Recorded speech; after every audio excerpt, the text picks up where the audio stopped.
Salut c'est les gamers, le gamer c'est Monsieur Moret. Aujourd'hui pour une nouvelle vidéo, je pense qui va vous faire plaisir parce qu'on revient, comment dire, un petit peu aux sources, même si c'est pas une affaire criminelle. Aujourd'hui je vais vous faire une petite vidéo avec comme support un gameplay, donc je ne sais pas de quel jeu et il sera pas de moi, hein. Mais voilà, j'espère qu'en tout cas, vous l'aurez vu dans le titre, cette vidéo va vous plaire, en tout cas pour ceux qui me suivaient avant pour affaires criminelles, et ben je pense que ça va vous plaire. En tout cas, moi, je voulais faire une vidéo en rapport avec affaires criminelles. Je me suis dit, affaires criminelles, j'ai vraiment pas le temps de tout aller chercher, tout monter.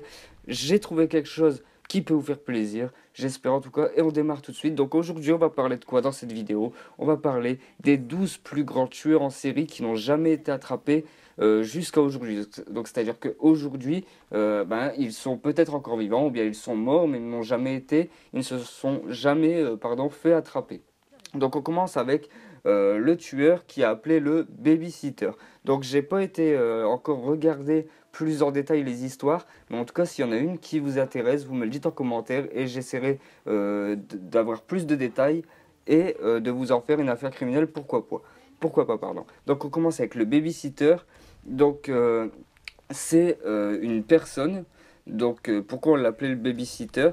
Parce qu'il a été responsable, en tout cas on pense que c'est la même personne qui est responsable de plusieurs morts d'enfants.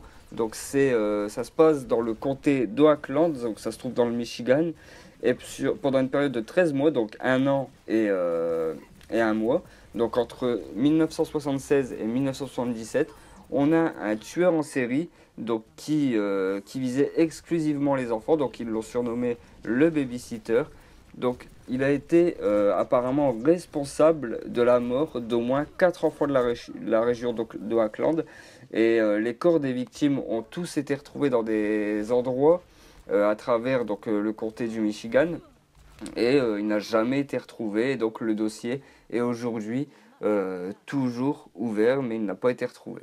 Donc c'est assez hallucinant parce qu'on peut se dire que soit il est mort, donc là en fait si ça dépend de l'âge qu'il avait, mais s'il a fait ça en 1976-77, si par exemple on va dire il avait 20 ans, il se peut qu'il ait allé une soixantaine d'années aujourd'hui, du coup peut-être qu'il est encore vivant et qu'il s'est jamais fait choper. Donc on continue avec le tueur de servantes. Donc c'est un homme qui tuait des femmes qui travaillaient en tant que servantes chez des particuliers. Donc ça s'est passé en 1884, donc là on remonte plus d'un siècle avant aujourd'hui. Et il tuait surtout des femmes afro-américaines. Et lui non plus, donc il n'a jamais été retrouvé, ce tueur de servantes. Ensuite, le troisième, donc c'est le tueur de Francfort. Donc qui est le tueur de Francfort? Donc c'est une personne qui a terrorisé le quartier de Francfort entre 1985 et 1990. Donc vous voyez que ça date pas vraiment de loin, un peu plus de 20 ans. Et donc il y a eu 9 meurtres qui ont été attribués à ce tueur en série donc brutal au cours de cette période. Et toutes les victimes ont été agressées, sauvagement, ont été poignardées à mort. Et donc il y a des témoins qui ont rapporté que plusieurs victimes ont été vues avec un homme blanc d'âge moyen peu avant les meurtres. Mais personne n'a jamais réussi à trouver le coupable. Et donc peut-être qu'aujourd'hui, il court encore. Celui sur lequel je vous ai fait une affaire criminelle, sur lequel j'ai lu de nombreux livres, regardez énormément de commentaires, et ça, je pense que ce petit passage dont je vais vous parler ne suffira pas à parler de ce personnage tellement il y a eu de films. Et pour ceux qui ne l'auraient pas vu, je vous invite à aller voir mon affaire criminelle sur ce personnage. Donc c'est une des premières, donc elle n'était pas superbe, mais en tout cas, je l'avais faite. Donc c'est sur Jack l'Éventreur. Donc tout le monde, bien sûr, connaît en tout cas de nom Jack l'Éventreur. Donc c'est l'homme qui a réussi à terroriser tout Londres pendant des années et des années en tuant des femmes. Et jusqu'à aujourd'hui, il reste et il va rester pendant de nombreuses années, parce que je pense qu'aujourd'hui il est décédé, le plus grand mystère dans l'histoire des serial killers. Il y a, je sais pas si je vais dire une bêtise, mais je crois que c'est Stéphane Bourgoin, donc le profiler que je vous parle souvent. J'ai lu de nombreux livres qu'il a écrits, et je pense que, si je dis pas de bêtises, hein, il avait entre guillemets fait une hypothèse en disant qu'il avait réussi à retrouver qui était Jack l'Éventreur, mais il faudrait que je relise les livres qu'il a écrits si c'était bien lui qui l'avait dit. Et donc voilà, Jack l'Éventreur, jamais retrouvé. Et auteur de nombreux meurtres. Et si je me trompe pas, c'était celui qui avait une fâcheuse manière de découper comment dire, ses victimes. On continue avec The Doodler. Donc c'est quelqu'un que je connais pas du tout, donc je découvre en même temps que vous. Donc c'est le Doodler ou le Black Doodler, donc qui a été comment dire, responsable de 14 meurtres et 3 agressions entre janvier 1974 et septembre 1975, donc un peu plus d'un an. Donc lui, il a traqué la communauté gay de San Francisco. Il fréquentait pendant des heures les clubs et les restaurants homosexuels. Il allait choisir comme victime un homme qui était pas très méfiant, un peu naïf, qui allait pouvoir peut-être facilement attraper. Et donc apparemment, il avait des relations intimes avec ses victimes avant de les poignarder à mort et de leur mutiler le corps. Et avant de faire tout ça, il dessinait ses victimes, donc peut-être sur un bout de papier, d'où le nom The Doodler. Donc j'irai voir la traduction. Doodler, c'est peut-être... non, Drawer, c'est dessinateur. Doodler, je sais pas, faudrait que je regarde. Donc certaines personnes pensent que le tueur a lutté contre son homosexualité. Donc en fait, je pense qu'il assumait pas le fait qu'il avait une attirance pour les hommes, et donc voilà, pour se dire qu'il n'était pas gay, il allait les tuer. Donc c'est pour ça qu'en grande partie il s'en est pris à la communauté gay. Donc on reste malheureusement dans les tueurs qui s'en prennent donc aux personnes homosexuelles. Donc là, c'est le maniaque de l'arc-en-ciel. Donc ça se passe à Sao Paulo au Brésil. Un homme aurait tué plus de 16 homosexuels dans les quartiers fréquentés de la ville de Sao Paulo. Et le seul suspect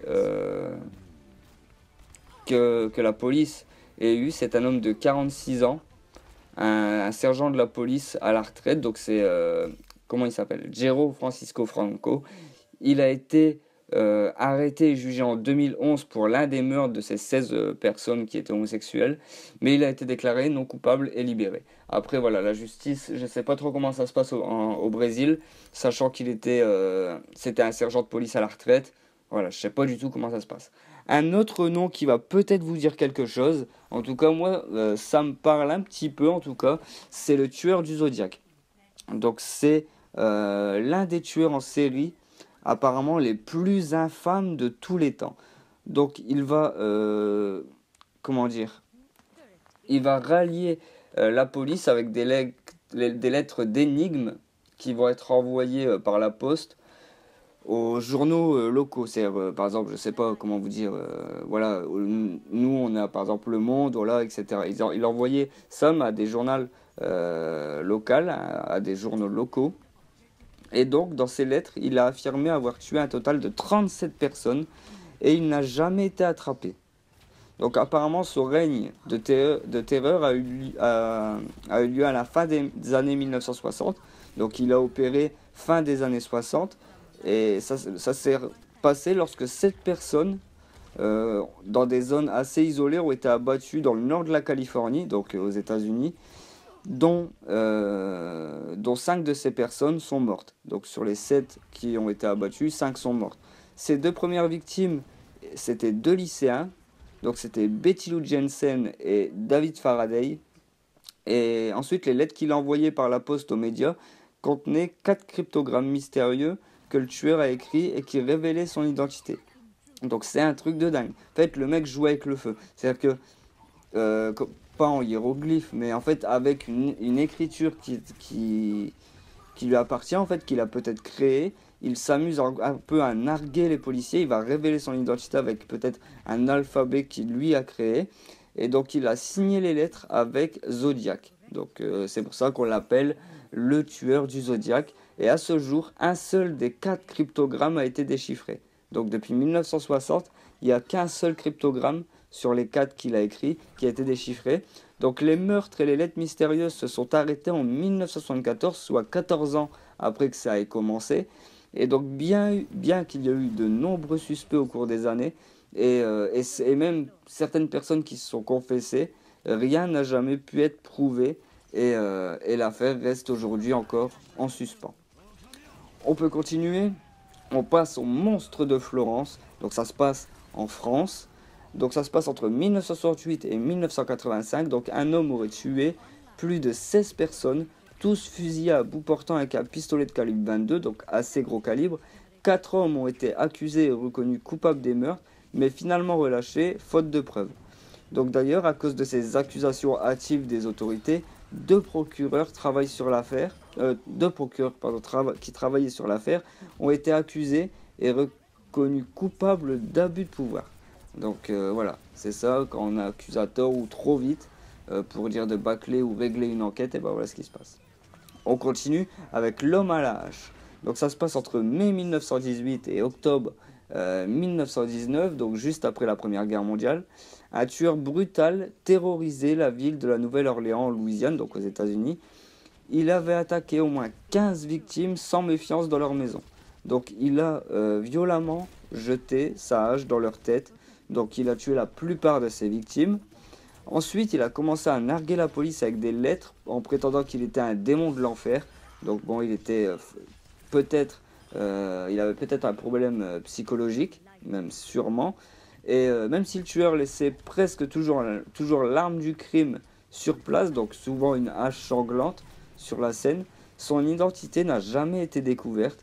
Et même après un assassinat qui a eu lieu en octobre 1919, les tueries ont tout simplement cessé.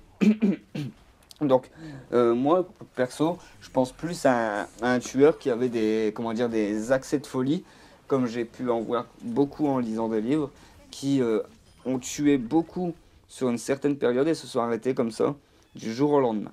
Voilà, donc c'était l'homme à la hache. On continue avec le violeur d'Atlanta, donc c'est les trois derniers. Le violeur d'Atlanta, donc ça se passe à partir de 1911 et pendant 4 ans, un tueur vicieux a traqué les rues d'Atlanta en Géorgie.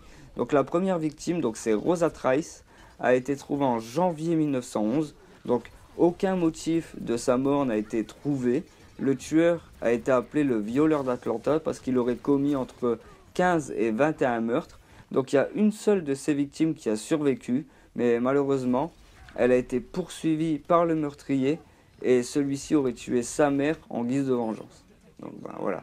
Il a rien lâché, le mec, il était déterminé. Et pour une raison inconnue, comme celui d'avant, les meurtres ont cessé en 1914. Et donc de 1911 à 1914, donc il a opéré, ensuite plus rien. Avant-dernier meurtrier, donc c'est le meurtrier au torse de Cleveland. Donc là, j'ai une photo assez étrange devant moi. Je ne sais pas si je vais vous les afficher. Si je vais vous les afficher à l'ancienne, hein, les plus petites natures, fermez les yeux. Bon, après, c'est pas les pires photos que j'ai mises. Donc ça se passe dès la fin de 1934, donc à Cleveland, dans l'Ohio. Un tueur en série a été décapité. Non, il n'a pas été décapité, au contraire. Un tueur en série donc a décapité et démembré ses victimes, et parfois même les a émasculées. Donc ça, c'est le truc, c'est assez infâme. Voilà. Donc certaines de ces victimes ont été décapitées vifs, donc ils étaient encore vivants, ils ont été décapités. Il aurait tué 12 personnes, voire plus selon la police.